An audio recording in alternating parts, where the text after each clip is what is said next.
कि कोशिश तो जारी है, और अगर किस्मत ने साथ दिया मंजिल तक पहुंचने पे, तो मंजिल तक पहुंचने के बाद सुनाएंगे अपनी सफर की दास्तां कि क्या क्या खो दिया यहां तक पहुंचते पहुंचते। हेलो स्टूडेंट, बहुत बहुत स्वागत है आपके अपने यूट्यूब चैनल संकल्प 2.2 में।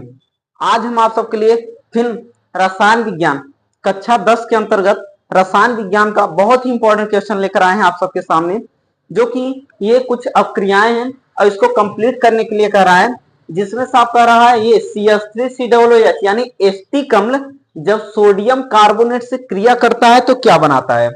पहला क्वेश्चन जो कहा है कि एस्टिक अम्ल सोडियम कार्बोनेट से क्रिया करता है तब क्या बनाता है। फिर कह रहा है कि जिंक चूर्ण जब सिल्वर नाइट्रेट से क्रिया करता है तो क्या बनाता है। फिर कह रहा है कि सोडियम सल्फेट बेरियम क्लोराइड से क्रिया करता है तो क्या बनाता है। आइए एक एक रिएक्शन को हम अच्छे से समझें और इसके बाद इसको सॉल्व किया जाए। ठीक, तो ध्यान दीजिएगा सभी बच्चों, ध्यान दीजिएगा।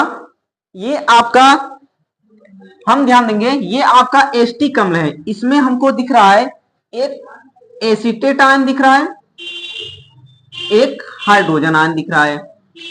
इसमें अगर हम ध्यान देंगे सोडियम कार्बोनेट है। अगर हम ध्यान दें तो हम जानते हैं कि जब अम्ल धातु कार्बोनेट से क्रिया करता है, अम्ल धातु कार्बोनेट से क्रिया करता है, लवण बनाता है, जल बनाता है और कार्बन डाइऑक्साइड बनाता है। क्या बनाता है? लवण बनाता है, जल बनाता है और कार्बन डाइऑक्साइड बनाता है। लवण बनाएगा कैसा है? ये जो सोडियम है, सोडियम एसीटेट से रिएक्ट करता है। सोडियम क्या करेगा? एसीटेट से रिएक्ट करेगा, और एसीटेट से जब रिएक्ट करता है तो यही आपका बना लेता है CH3COO Na बना लेगा। और साथ साथ हमको बनाना क्या है?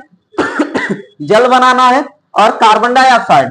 तो जल यानी कि आपका H2O बनाएगा और कार्बन डाइऑक्साइड आपका CO2 बनाएगा। हमेशा अपने माइंड में रखे रहिए ये आपका एस्टिक अम्ल है। क्या है? आपका एस्टिक अम्ल है, यानी कि अम्ल। और जब अम्ल धातु कार्बोनेट या फिर धातु बाइकार्बोनेट से क्रिया करता है, किससे? धातु कार्बोनेट या धातु बाइकार्बोनेट से क्रिया करता है तो लवण बनाएगा, जल बनाएगा और क्या बनाएगा? कार्बन डाइऑक्साइड बनाएगा। इसको देख लेते हैं, हम बैलेंस कर लेते हैं। तो बैलेंस करने के लिए हम क्या करेंगे? यहां 2 से गुना कर दीजिए। ये जब आप 2 से गुना करेंगे तो यहां भी 2 से गुना कर दीजिए। 2 सोडियम हो गया, यहां 2 सोडियम तो था ही, कार्बन बैलेंस है, ऑक्सीजन सब टोटल क्या है? आपस में बैलेंस हो गए। ठीक, पहला रिएक्शन आपका कंप्लीट हो गया। ठीक, दूसरे रिएक्शन की बात करेंगे। इसमें अगर हम ध्यान देंगे दूसरे रिएक्शन में, ध्यान दीजिएगा सब बच्चे, ये आपका जिंक जो है इस पे डबल पॉजिटिव चार्ज होता है। ये सिल्वर नाइट्रेट है, इसको ब्रेक करेंगे तो जो सिल्वर होता है इस पे सिंगल पॉजिटिव और जो नाइट्रेट होता है उस पे सिंगल निगेटिव होता है। ये जो जिंक है सिल्वर नाइट्रेट से रिएक्ट करेगा, जिंक जो है सिल्वर नाइट्रेट से रिएक्ट करेगा और जिंक पे डबल पॉजिटिव चार्ज है, तो ये डबल पॉजिटिव चार्ज इसके पास आएगा दो, आपका डायरेक्ट ये रिएक्शन बनाएगा जेडीएन डबल, इसके पास आया दो तो NO3 का होल टायर्स, NO3 का होल टायर्स, और साथ में ये आपका Ag यानी कि सिल्वर जो है वो क्या हो जाएगा? अलग हो जाएगा। सिल्वर जो है वो क्या हो जाएगा? अलग हो जाएगा। ठीक, इसको भी बैलेंस कर दीजिए। आपका नाइट्रेट यहाँ 2 है, यहाँ 1 है, 2 से यहाँ गुना कर दीजिए, सिल्वर 2 हो गया। यहाँ भी हम क्या करेंगे? 2 से गुना कर देंगे, सिल्वर भी क्या हो जाएगा? 2 हो जाएगा। ये भी रिएक्शन क्या हो गया? आपका कंप्लीट हो गया। ये आपका कह रहा है सोडियम सल्फेट बेरियम क्लोराइड से क्रिया कर रहा है। ये रिएक्शन देखिए, सोडियम पे अभी हमने बताया सिंगल पॉजिटिव, सल्फेट पे जो होता है वो डबल निगेटिव चार्ज होता है, बेरियम जो है उस पे आपका डबल पॉजिटिव चार्ज होगा और क्लोरीन पे आपका क्या होता है? सिंगल निगेटिव होता है।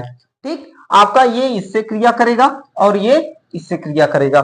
दोनों जब क्रिया करेंगे, बेरियम पे डबल पॉजिटिव चार्ज, सल्फेट पे डबल निगेटिव चार्ज, और जब चार्ज इक्वल हैं तो चार्ज आपस में कैंसिल होकर हम क्या प्राप्त करेंगे? BaSO4 प्राप्त करेंगे। क्या प्राप्त करेंगे? BaSO4 बेरियम सल्फेट प्राप्त करेंगे। क्या प्राप्त होगा? Barium sulphate. और साथ में जब आपका सोडियम क्लोरीन से क्रिया करेगा तो हमको मिलेगा क्या? NaCl प्राप्त होगा। क्या प्राप्त होगा? NaCl। यहाँ पर हम ध्यान देंगे 2 सोडियम 2 क्लोरीन दिख रहा है तो हम क्या कर देंगे? यहाँ पे हम क्या लिख देंगे? 2 से गुना कर देंगे, 2 सोडियम और 2 क्लोरीन हो जाए। कुछ इस प्रकार रासायनिक अपक्रियाओं को क्या किया जाता है? कंप्लीट किया जाता है, यानी कि पूर्ण किया जाता है। बहुत ही अच्छा क्वेश्चन था जो कि बोर्ड एग्जाम में, विगत वर्षों के बोर्ड एग्जाम में कई बार ये पूछ चुका है, इसलिए हम सोचे कि ये बच्चों को हम एक क्वेश्चन हम बच्चों को सिखा दें और इसलिए इस क्वेश्चन को हम आप सबके सामने लाए हैं। ऐसे ही हम आप सबके लिए ये मजेदार क्वेश्चन लाते रहेंगे। तब तक के लिए अगर अच्छा लगा हो तो लाइक करिए, साथ साथ कमेंट करिए, और अगर नए बच्चे हमसे जुड़े हैं, नए बच्चे अगर देख रहे हैं वीडियो को अच्छा लगा हो तो चैनल को सब्सक्राइब कर लीजिए, ताकि ऐसे ही हम नए वीडियो अपलोड करें तो सभी वीडियो आपके पास पहुंचते रहें। ठीक, तो मिलते हैं आपसे ऐसी मजेदार क्वेश्चन को लेकर नए वीडियो के साथ। तब तक के लिए जय हिंद, जय भारत।